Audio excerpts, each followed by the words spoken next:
Well, hello, everybody. Good Sunday afternoon here in Appalachia.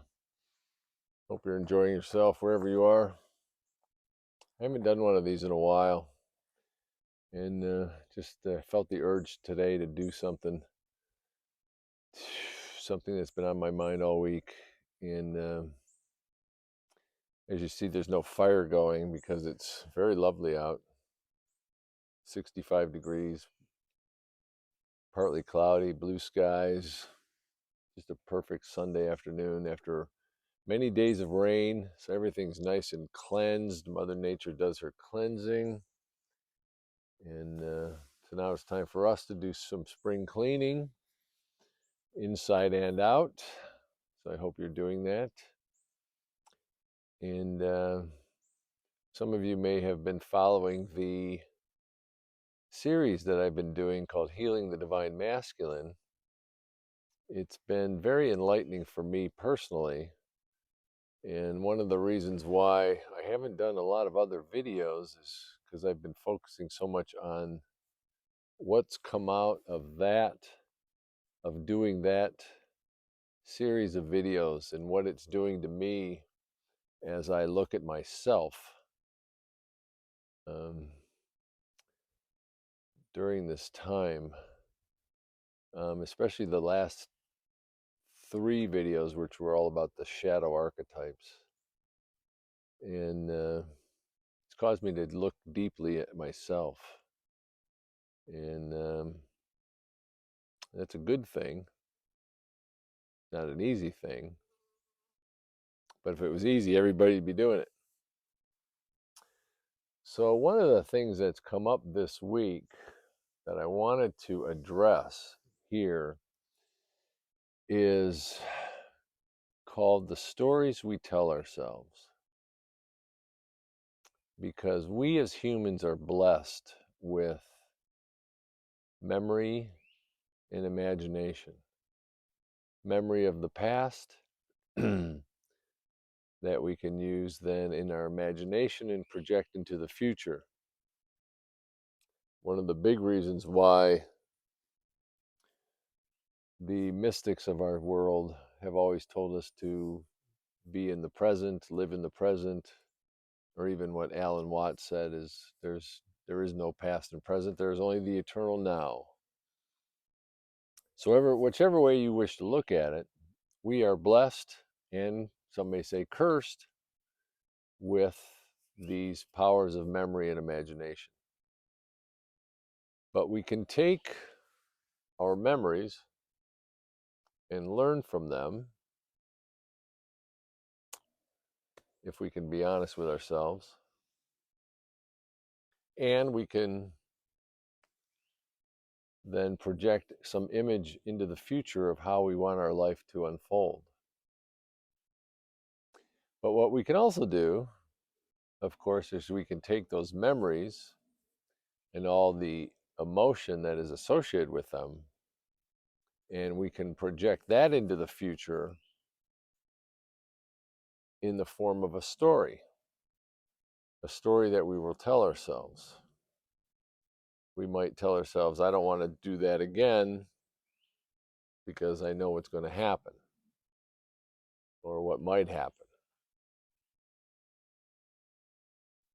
And those are some of the things, some of the stories that we can tell ourselves. We can also tell ourselves stories about, excuse me, what happened in the past. And we can do many things with that. We can blame it on other people, we can blame it on circumstances. We can do everything but look at ourselves and how we brought that into our lives. So we can do many things with these stories. And in a woman by the name of Byron Katie, who came up with something just called The Work, I believe she said the first question to ask is it true? So is what we are telling ourselves true? Is the story true? And I find that it's a good question to ask, number one. It might even be a really good question to ask as we're looking ourselves in the eye in the mirror. Stand in front of the mirror and ask, is that true? Is this story true? It's an interesting exercise. This goes into one of the things I was talking about, I think, in the last video of healing the divine masculine, about doing mirror work. I've done that a few times now. You hold a mirror in your hand, look yourself in the eye, and you can just look yourself in the eye for minutes on end, or you can ask yourself questions. It's very powerful. But a big question to ask is it true? Is what I am thinking, is what I am believing true? And then how do I know it's true? How do I really know it's true? So if I say to somebody, I know you, so I know how you're going to react. I know how you're going to respond because I know you. Is that really true? Might be. We do fall into patterns of behavior for that particular example. But is it really true? We don't know.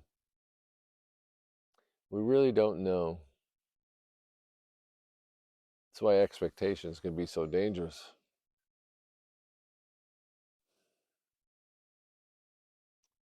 We set an expectation of how someone else is going to react because we've told ourselves a story. We've already envisioned the conversation in our mind, right? So now we go have the conversation and it goes in a different direction.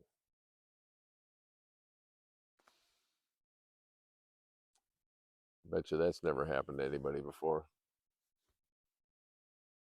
So examine the stories that you tell yourself. Are they true? And how do you know they're true?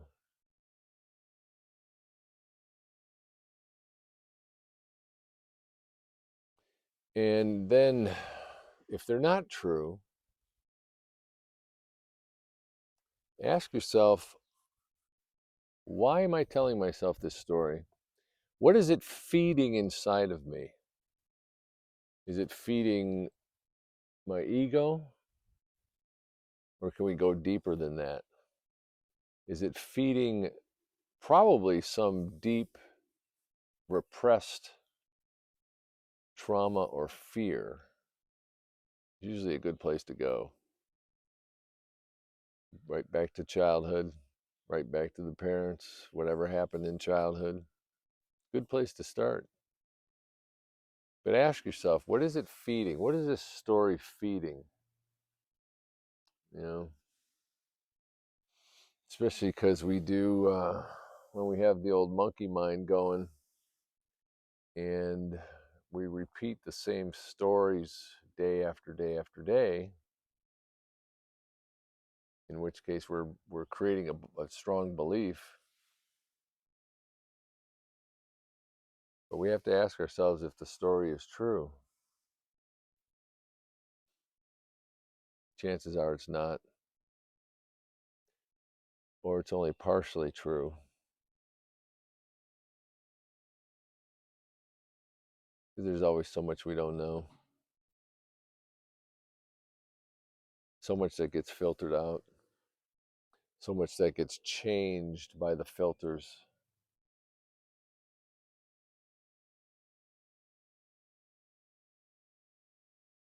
Maybe even the next step is to write down these stories. Write down the story and write down, what is it feeding? What is this story feeding inside of me? And you can even ask your higher self, what is this story feeding inside of me? I've been doing that a lot lately. As I went through the shadow archetypes and realized the shadow archetypes of the warrior, the sadist, and the masochist were speaking more than I realized. More, I hadn't really noticed it. I hadn't put it all together before. I knew when the victim was talking and the addict was talking, but I hadn't put together when the sadist and the masochist were talking.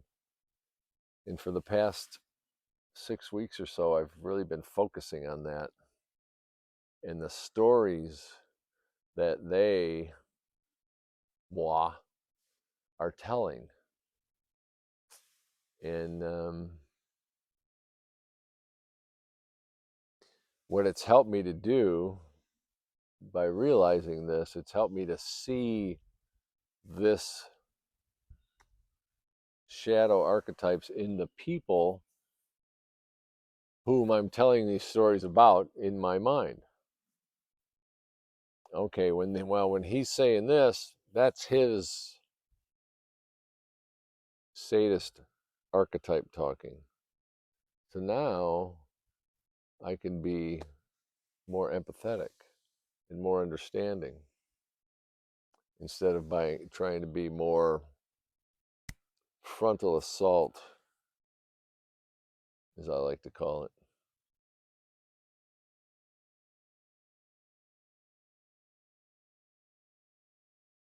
So spend some time this week asking yourself about your stories. I know that's what I'm going to be doing. Ask yourself, is this true? And what is it feeding inside of me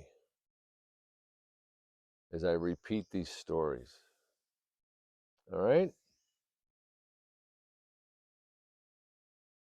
So peaceful here. All of my neighbors are gone. And what a beautiful day it was. Still is. Just me and the birds. So until next time, cosmic energy, earth energy, heart energy. Send loving heart energy out to all beings, all timelines, all realities. May this day be filled with compassion, loving kindness, and courage. Open up the heart. Okay? Adios, amigos.